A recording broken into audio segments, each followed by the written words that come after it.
गृह निर्माण और नगर उन्नयन मंत्री डाक्तर कृष्णचंद्र महापात्र आज कैपिटल हॉस्पिटल परिसर में थिबा आहार केन्द्र को अचानक परिदर्शन करथिले।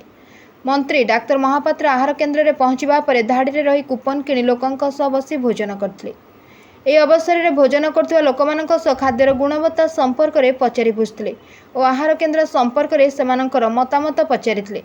ଆହାର କେନ୍ଦ୍ରର ପରିଷ୍କାର ପରିଚ୍ଛନ୍ନତା ଖାଦ୍ୟର ଗୁଣବତ୍ତା ଉପରେ ଗୁରୁତ୍ୱ ଦେବା ସହ ଖରାପ ହୋଇଯାଇଥିବା ବାସନ ସଫା କରିବା ଯନ୍ତ୍ର ତୁରନ୍ତ ମରାମତି କରିବାକୁ ନିର୍ଦ୍ଦେଶ ଦେଇଥିଲେ।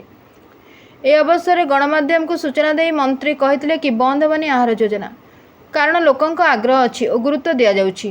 ଆହାର ନାମ ପରିବର୍ତ୍ତନ ନେଇ ପରବର୍ତ୍ତୀ ସମୟରେ ସମୀକ୍ଷା କରାଯିବ। कैपिटल हॉस्पिटल आहार परिदर्शन समय मत रखिंट नगर उन्नयन मंत्री कृष्ण महापात्र। सुस्थ और परिष्कार परिस्थिति में गरीब लोकों पुष्टिकर खाद्य को गुरुत्व देउछंती राज्य सरकार। खाद्य लोकों सेवा उद्देश्य दि जाइछि, तेणु उन्नत मानर खाद्य जोगाइबा को प्राथमिकता रहुछि। कौनसी अभियोग रहिले बीएमसी कि जिलापाल को जणांतु।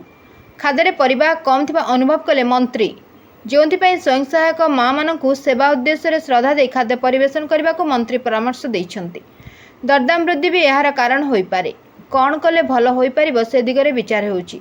राज्य सरकार 23 टंका और लोक 5 टंका दौरान गरीबों सेवा भावी खाद्य जोगाइले आहरी भल खाद्य मिल पारिबो। एने स्वयं सहायक माँ मानक सह आलोचना करिवे मंत्री।